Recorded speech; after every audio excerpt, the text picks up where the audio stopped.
We celebrate the good each year, but what about the albums that disappoint? Let's be clear, singling out underwhelming records by some of our favourite artists is no celebration, but we think it's useful. For a start, all bands on this year's list are great artists or have been great in the past. It's only because we care that we've assembled this list. Ask members of Paradise Lost if the poor reviews of their 2001 album Believe in Nothing benefited them in the long run. What about the tough love meted out to Fallujah for their 2019 LP Undying Light, or the critical mauling Megadeth received for their 1999 Risk album? All recovered their zest and purpose after a critical self-appraisal.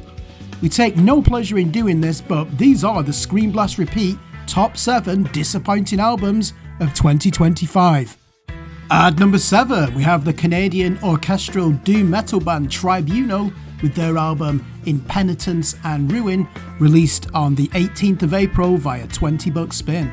A sorrowful interplay of cello and keyboard gives way to a thick cloud of doom metal after 30 seconds in opener Incarnadine. Unfortunately, this could describe most of the next 47 minutes. Listening to Impenitence and Ruin is like a long train journey. You have a lingering hangover and an introspective piece of literary fiction to read, but there's no plot line and you can't concentrate. Normally, you'd enjoy it, which only adds to the frustration. Verdict? 5 out of 10. At number 6, we have the self-declared death gaze band Kardashev with their album Alune, released via Metal Blade Records on the 25th of April. The main problem here is one of restraint. There's too much of it.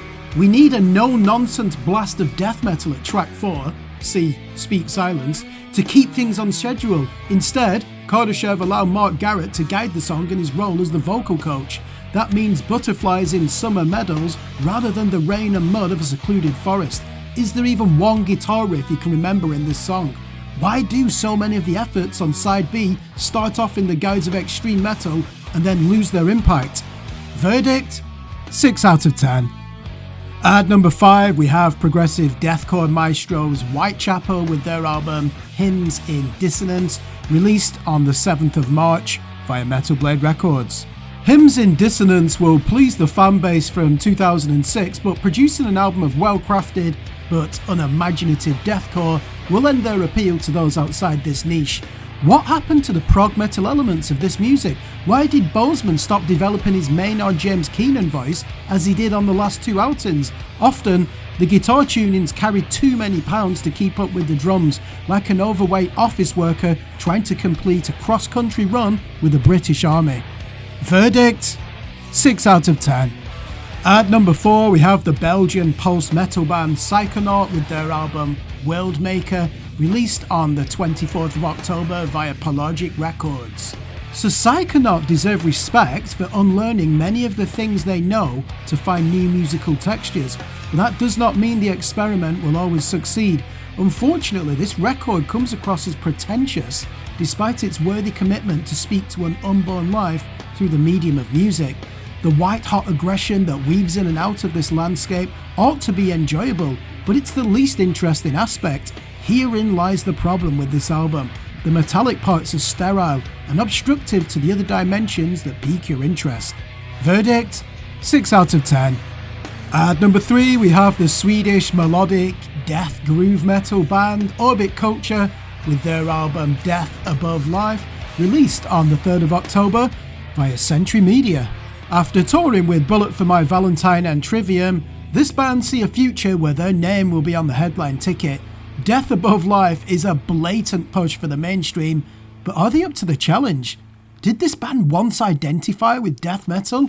If so, they've succeeded in emancipating beyond the monotone mediocrity of the genre, but their next destination might be just as tiresome. Would we be content if Gojira produced something as wielded to the arena venues as this on their next record? Verdict? 6 out of 10.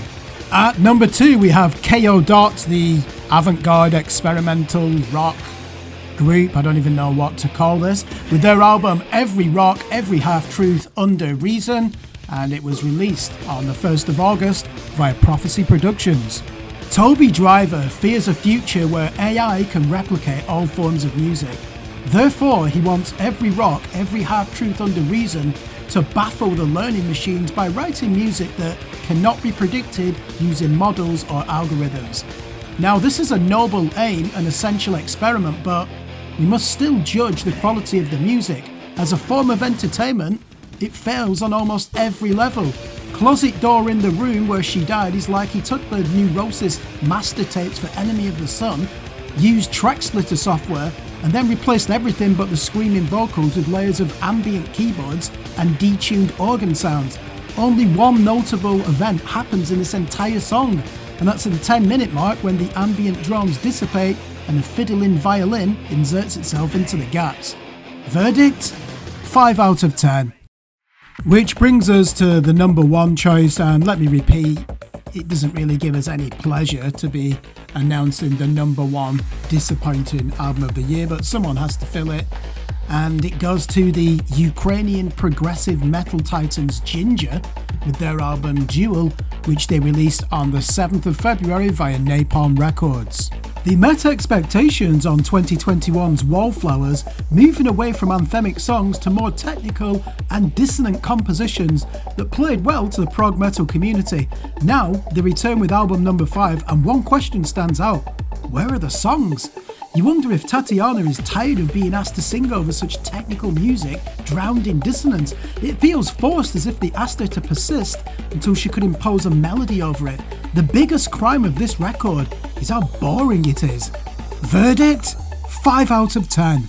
So that concludes this video for the top 7 most disappointing albums of 2025. Let's also look at the dishonourable mentions. These are 5 other records that were in contention for this, and we start with Ephenema with their album Utopia, Amorphis with their record Borderland, Born of Osiris with their LP Through Shadows, Harakiri for the Sky with their album Scorched Earth, and Pelican with their album Flickering Resonance. Thanks for watching. Remember to like and subscribe to the Screen Blast Repeat YouTube channel, follow us on Facebook, and look out for the next video. We'll see you soon.